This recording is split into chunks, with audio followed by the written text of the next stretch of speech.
Assalamualaikum warahmatullahi wabarakatuh. Oke, seperti biasa sebelum dilanjutkan cerita pedang King Dao-nya, bantu Mimin tekan tombol like dan berkomentar. Juga terima kasih sudah dan sebelumnya. Gas. Bab 1589. Dua pria jujur. Setelah mengobrol dengan Ye Guan sebentar, Zonggu sudah memiliki gambaran tentang kekuatan di belakang Ye Guan. Pada akhirnya, dia sampai pada suatu kesimpulan. Ye Guan memang generasi kedua, dan kekuatan di belakangnya kuat, tetapi tidak terlalu kuat. Setidaknya, tidak mungkin lebih kuat dari keluarga Jun. Tentu saja, dia masih tidak sepenuhnya mempercayai kata-kata Ye Guan. Ini adalah kebiasaannya dalam hidup. Dia hanya akan percaya 70% terhadap perkataan orang lain dan menyimpan 30%-nya. Sebelum pergi, Zonggu mengepalkan tangannya ke arah Ye Guan dan berkata dengan tulus, "Kakak Ye, mulai hari ini, keluarga Zongku berada di perahu yang sama denganmu. Jika kamu butuh sesuatu, beritahu aku saja." Ye Guan agak tersentuh, dan berkata, "Saudara Zonggu, kamu juga harus berhati-hati. Jika kamu dalam bahaya, pastikan untuk menghubungiku. Tidak peduli seberapa jauh kamu berada, aku akan pergi untuk membantumu." Melihat Ye Guan yang berwajah jujur dan sederhana, Zonggu mendesah dalam hatinya, dan setelah mengucapkan beberapa patah kata sopan, dia berbalik dan pergi. Ye Guan mengantar Zonggu ke pintu. Setelah melihat Zonggu pergi, dia berbalik dan kembali ke rumah. Dalam perjalanan, dia bertemu Lao Ji. Old Ji jelas-jelas sengaja menunggunya di sini. Lao Ji ragu sejenak, lalu berkata, "Tuan Ye, bolehkah saya bertanya, apa yang Zonggu Duk bicarakan kepada Anda?" Ye Guan berkata, "Saudara Zonggu tidak tahan dengan apa yang dilakukan keluargamu, jadi dia datang kepadaku untuk meminta bantuan."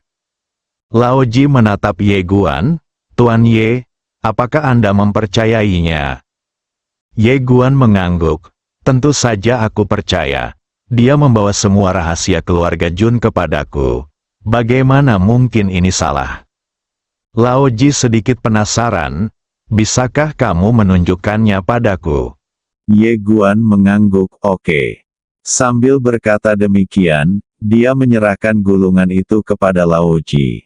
Setelah Lao Ji melihatnya sejenak, dia berkata dengan suara yang dalam, "Tuan Ye, semua rencana keluarga Jun di sini memang benar, tetapi sebagian besar sudah dilaksanakan oleh keluarga Jun. Apakah Anda mengerti maksud saya?" Ye Guan tersenyum dan berkata, "Senior, aku langsung cocok dengan Zonggu ini. Kami baru saja mengobrol cukup lama.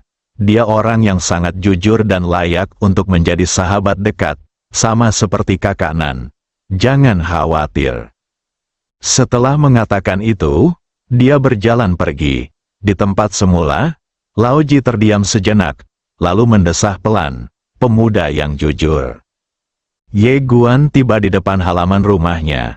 Dia hendak memasuki ruangan untuk melanjutkan latihannya ketika tiba-tiba terdengar suara dari belakangnya, penggarap pedang kecil.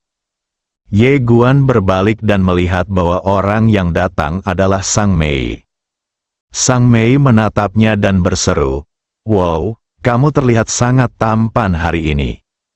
Wajah Ye Guan penuh dengan garis-garis hitam. "Apakah kamu ingin meminjam uang?" Sang Mei terkejut dan bertanya, "Bagaimana kamu tahu?" Wajah Ye Guan berubah hitam seperti arang. "Tidak, tidak." Setelah berkata demikian, dia berbalik dan pergi. Sang Mei dengan cepat meraih lengannya dan memohon, "Pinjamkan aku sedikit lagi. Pinjamkan aku sedikit lagi, hanya beberapa juta. Aku akan membayarnya nanti." Ye Guan berhenti dan menatapnya.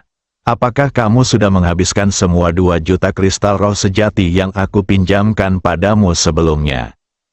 Sang Mei mengangguk dan berbisik, "Ya." Ye Guan terkejut dan bertanya, "Apa yang kamu belanjakan?"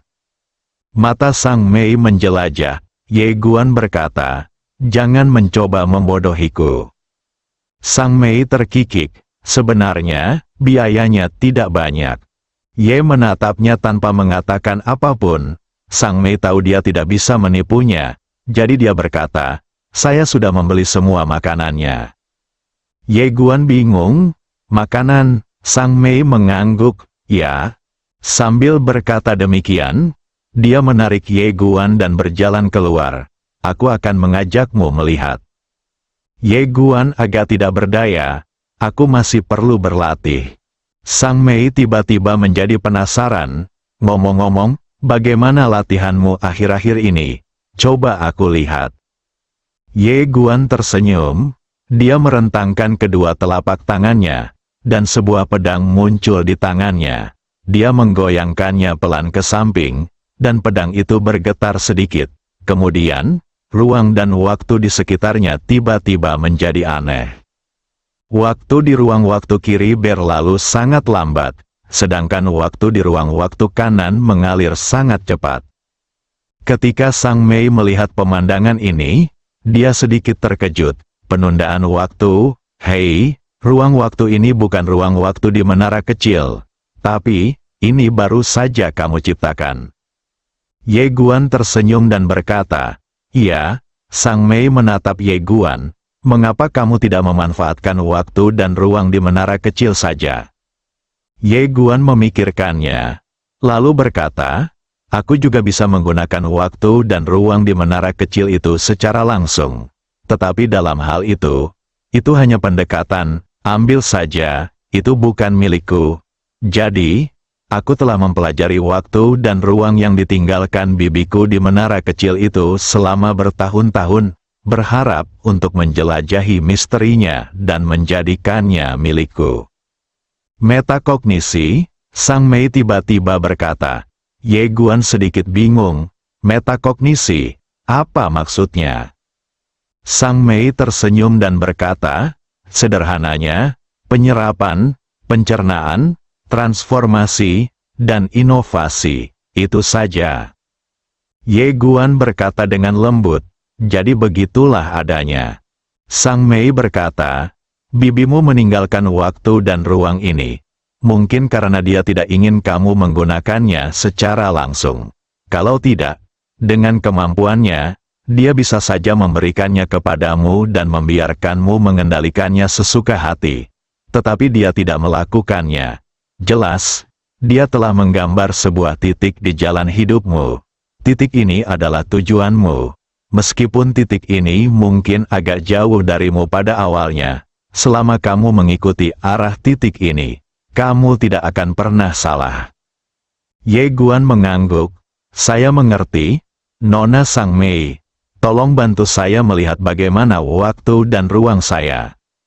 Sang Mei melirik ruang dan waktu itu, lalu tersenyum. "Berlalunya waktu di ruang dan waktumu sekitar 2 kali lebih lambat dari ruang dan waktu normal, dan jauh lebih rendah dari ruang dan waktu bibimu. Tetapi itu adalah milikmu sendiri, yang sangat berarti, jadi itu adalah hal yang sangat hebat." Setelah mendapat persetujuan Sang Mei, Ye Guan tersenyum. Sang Mei menambahkan, "Saya melihat dan kekuatan tempurmu saat ini, di bawah Dewa Utama, seharusnya tak terkalahkan. Jika kamu bertemu Dewa Utama, dengan caramu menunda waktu dan ruang, kamu seharusnya bisa melawannya dengan kekuatan yang setara." Ye Guan bertanya, "Bagaimana dengan pedang King Xuanku?" Sang Mei tersenyum dan berkata, "Secara umum, dewa tertinggi seharusnya tidak menjadi lawanmu sama sekali. Bagaimanapun, kamu sekarang telah belajar untuk menekan mereka dengan meminjam cara waktu. Cara dunia yang hebat ini jauh melampaui alam dewa tertinggi. Tentu saja, untuk beberapa orang kuat alam dewa tertinggi yang istimewa, kamu masih harus berhati-hati." Ye Guan mengangguk. Sang Mei berkata, "Ayo pergi, kita bisa bicara sambil berjalan." Ye Guan mengangguk. Oke, keduanya berjalan keluar, dan ketika mereka hendak meninggalkan rumah, Lao Ji muncul di depan mereka dan bertanya dengan tergesa-gesa, "Kalian berdua, apakah kalian akan meninggalkan rumah?" Sang Mei mengangguk. "Ya." Lao Ji buru-buru berkata, "Tuan Ye, Nona, di luar sekarang tidak aman." Sang Mei tersenyum dan berkata, "Jangan khawatir, orang tua, para dewa akan melindungi kita." Sambil berkata demikian, dia menarik Ye Guan dan berlari keluar. Lao Ji benar-benar bingung. "Ya Tuhan, kalian berdua orang jujur, percayakah kalian?" Setelah beberapa saat, Lao Ji buru-buru berkata, "Kemarilah, pergi dan lindungi mereka secara rahasia." Tak lama kemudian seorang pria kuat dalam kegelapan mengikutinya. Di jalan, Sang Mei berkata, "Saya harus mengingatkan Anda bahwa meskipun kekuatan Anda saat ini sangat bagus, jangan meremehkan Dewa Utama. Kekuatan iman yang dimiliki oleh Dewa Utama tidak sebanding dengan para dewa tingkat tinggi di bawah ini, terutama Dewa Utama yang memiliki jabatan resmi. Mereka juga memiliki artefak khusus, seperti kursi Dewa Utama di sini. Benda itu hanya lebih kuat dari artefak kehidupan. Jadi, jika Anda bertarung dengan Dewa Utama, yang terbaik adalah menggunakan kartu truf Anda secara langsung dan mengejutkan mereka." Ye Guan mengangguk, "Aku mengerti, aku tidak cukup kuat sekarang." Sang Mei meliriknya dan berkata sambil tersenyum, "Di tempat ini, di usiamu dan dengan kekuatan bertarung ini, itu sudah luar biasa."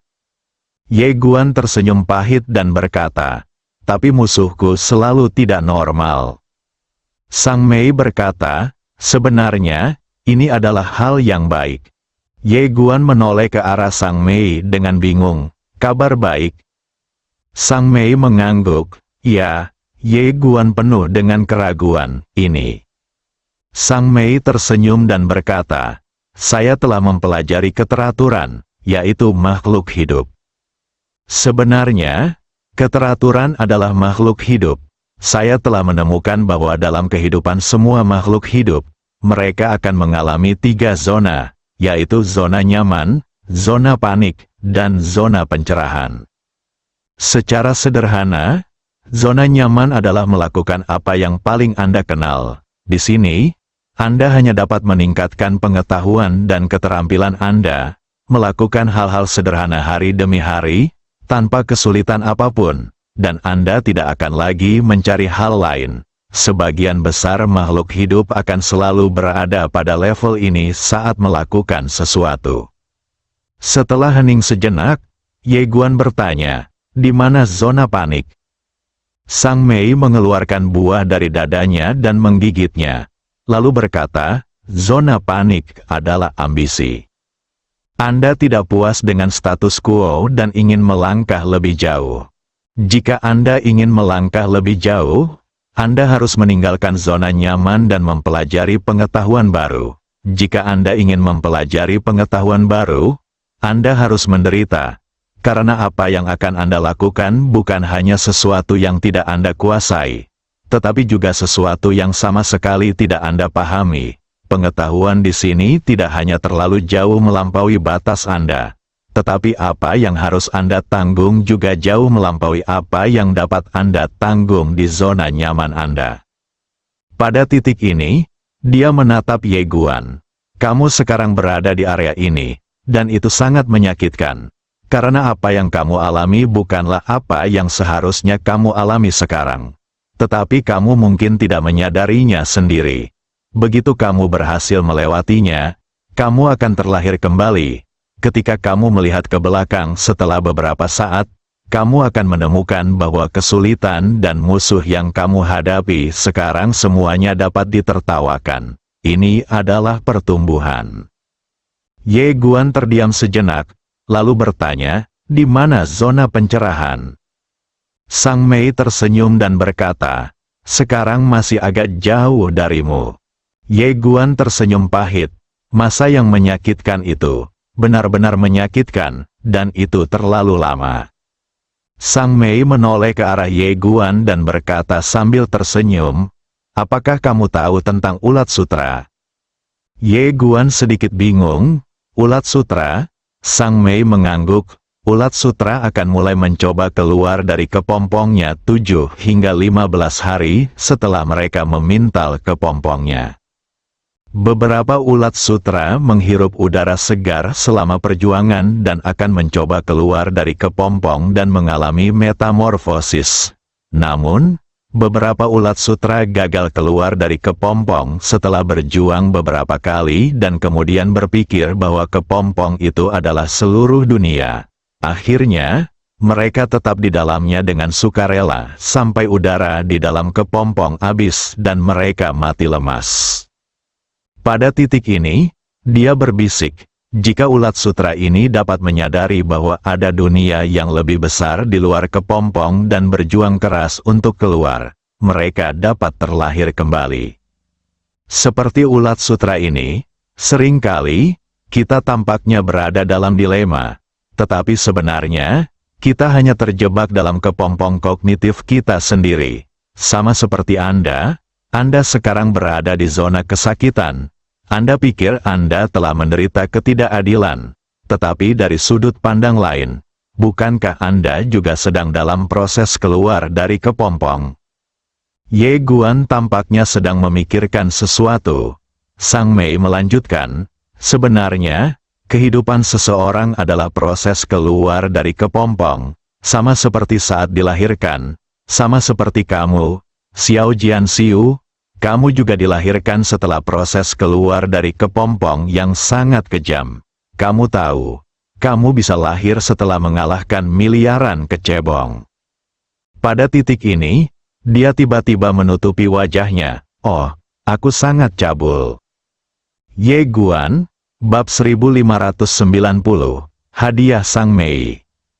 Setelah mengucapkan kata-kata cabul itu, Sang Mei menyadari bahwa kata-kata itu terdengar agak terlalu cabul, jadi dia berhenti berbicara.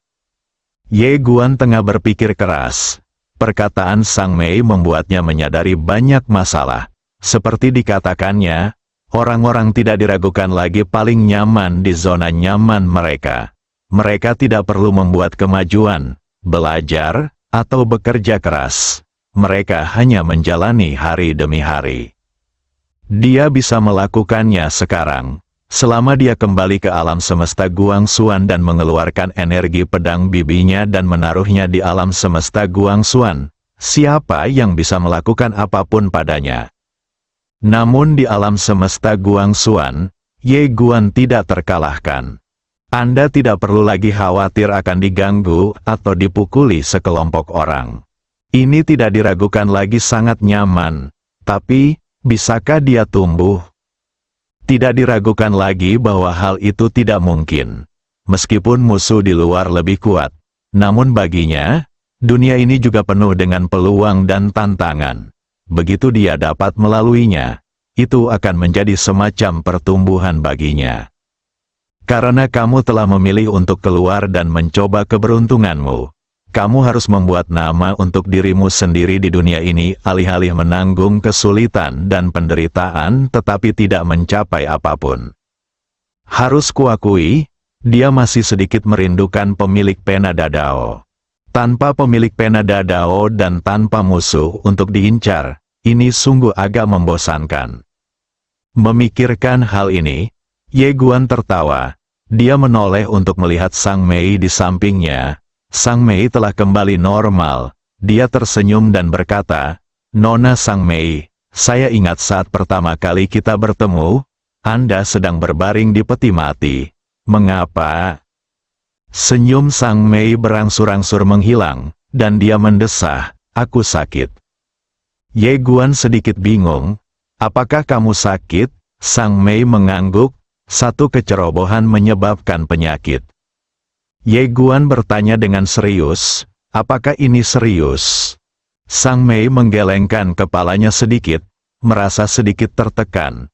"Aku tidak peduli apakah ini serius atau tidak. Yang aku pedulikan adalah karena kejadian ini. Aku putus dengan seorang saudari yang sangat baik." "Aduh." Ye Guan berpikir sejenak, lalu berkata, Bibiku sangat kuat dan serba bisa. Saat aku bertemu dengannya lain kali, aku akan memintanya untuk membantumu. Sang Mei menoleh ke arah Ye Guan sambil tersenyum. Terima kasih atas kebaikanmu. Tetapi bahkan bibimu tidak dapat menyembuhkan penyakitku. Ye Guan mengerutkan kening. Sang Mei tersenyum dan berkata, jangan bicarakan ini lagi. Ayo pergi, aku akan membawamu ke suatu tempat. Keduanya mempercepat langkah mereka. Ye Guan tiba-tiba bertanya lagi, apakah kita akan menjadi musuh? Sang Mei menoleh menatapnya dan tersenyum. Aku rasa tidak. Ye Guan bertanya, kenapa? Sang Mei berkata dengan serius, dunia ini seharusnya tidak hitam dan putih, seharusnya ada lebih banyak kemungkinan dan lebih banyak suara yang berbeda. Ye Guan tampaknya sedang memikirkan sesuatu. Sang Mei tersenyum dan berkata, apakah kamu ingin menjadi musuhku? Ye Guan menggelengkan kepalanya, aku ingin berteman denganmu. Sang Mei menepuk bahunya dan berkata sambil tersenyum, penggarap pedang kecil, bukan? Ye Guan tertawa. Sang Mei menambahkan, karena kita berteman, bisakah aku menghapuskan uang yang aku hutangkan padamu? Senyum Ye Guan langsung membeku, dan dia cepat-cepat berkata, satu kuda adalah satu kuda. Sang Mei memutar matanya ke arahnya, pelit. Ye Guan buru-buru mengganti topik pembicaraan, apakah kita hampir sampai? Sang Mei berkata, kami akan segera sampai. Setelah beberapa saat, Ye Guan melihat sekeliling dan menemukan bahwa mereka jauh dari pusat kota. Tempat ini sangat terpencil, di sudut kota yang terpencil, tidak jauh di depannya. Bangunan-bangunan di sana benar-benar berbeda dari bangunan-bangunan di pusat kota. Semuanya adalah rumah-rumah batu yang rusak, dan ada bau busuk yang menjijikkan di sekelilingnya. Melihat pemandangan di depannya, Ye Guan terkejut. Dia tidak pernah membayangkan bahwa ada tempat seperti itu di kota para dewa yang glamor dan mewah. Ye Guan menoleh dan menatap Sang Mei.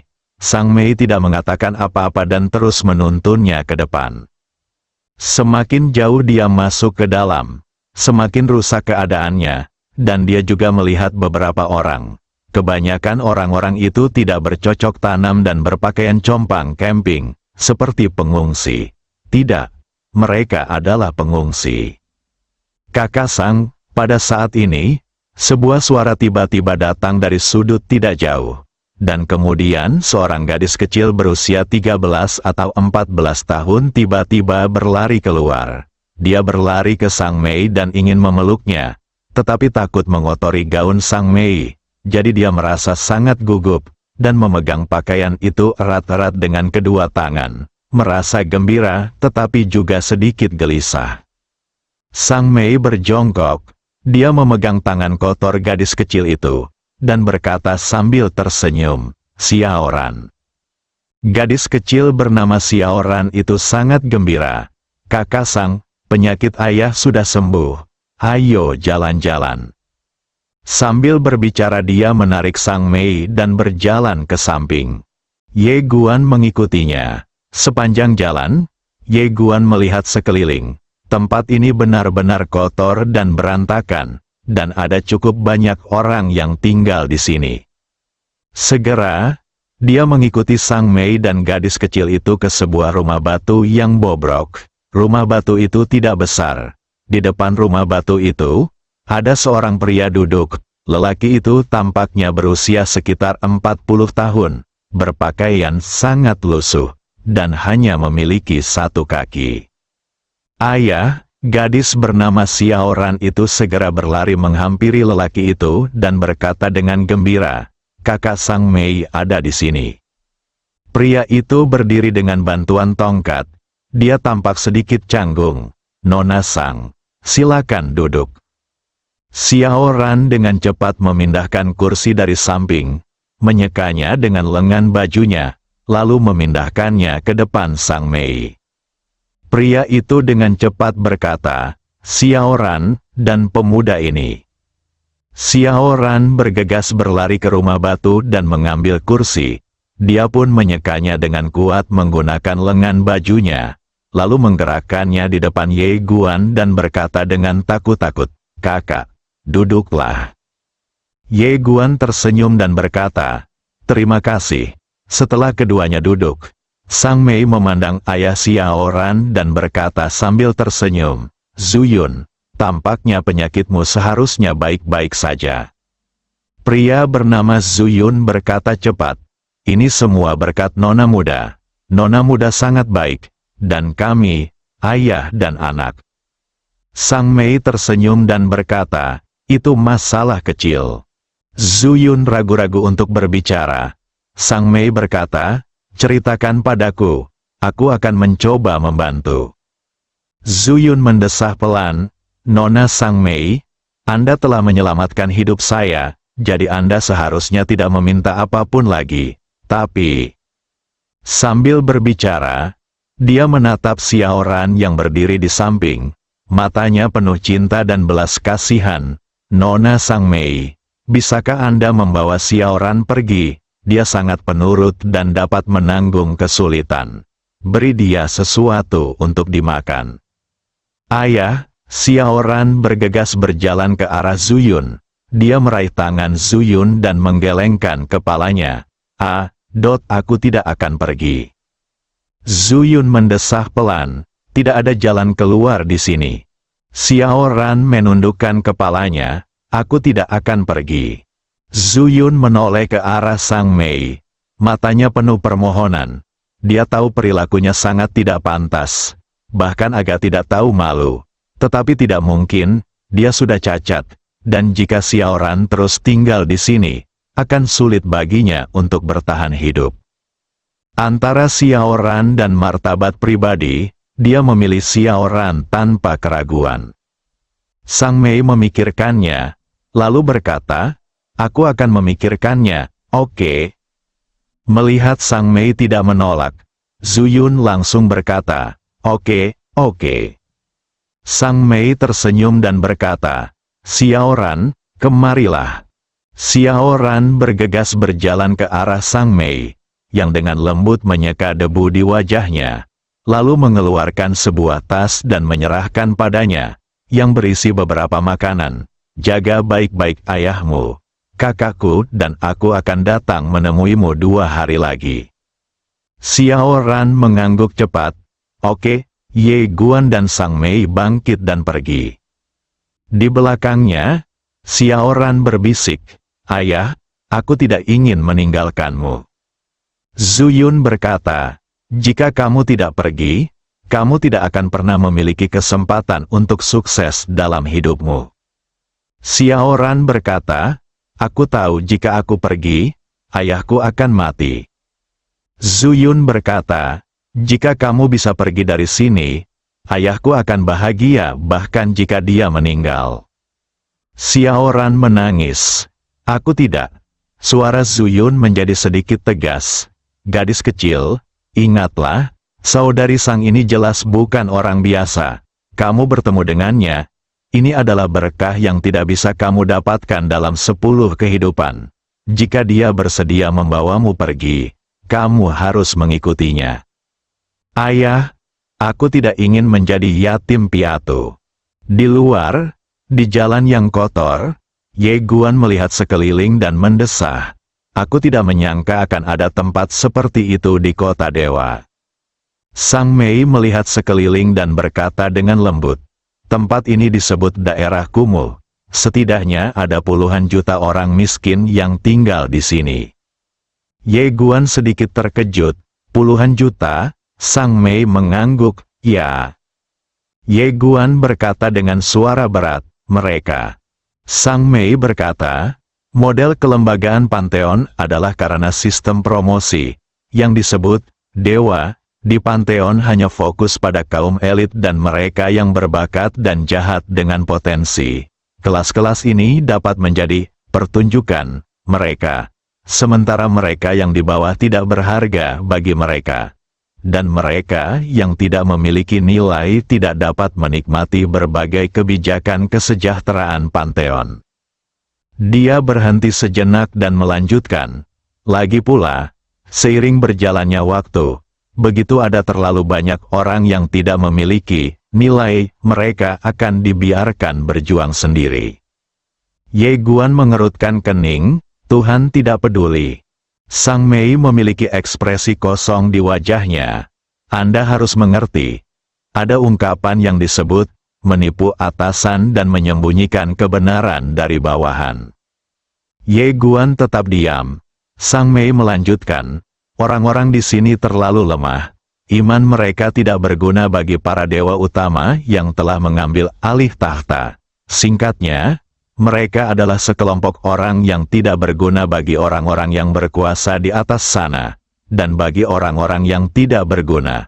Bahkan jika sekelompok dewa utama yang baru datang, mereka akan tetap diperlakukan dengan cara yang sama.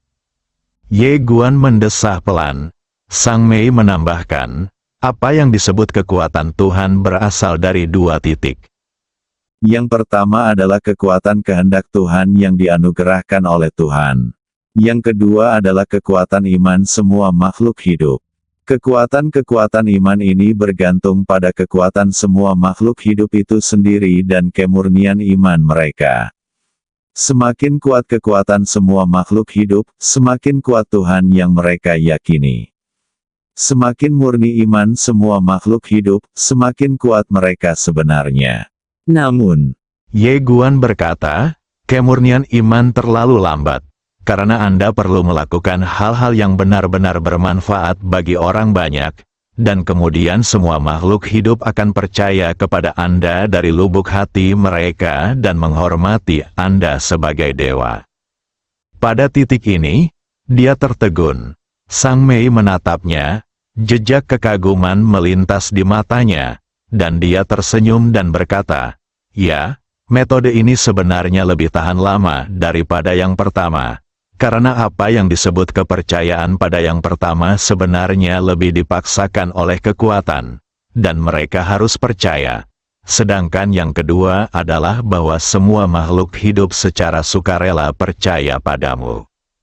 Namun, yang kedua terlalu memakan waktu dan terlalu lambat untuk menjadi efektif, sehingga para dewa di Pantheon secara bertahap melupakan metode ini.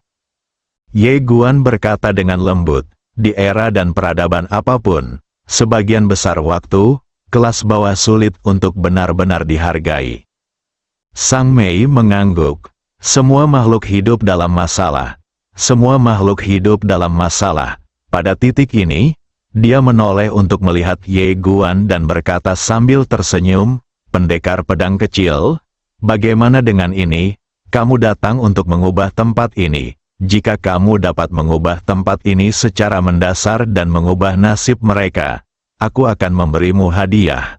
Hadiah yang tidak akan pernah kamu duga. Bersambung.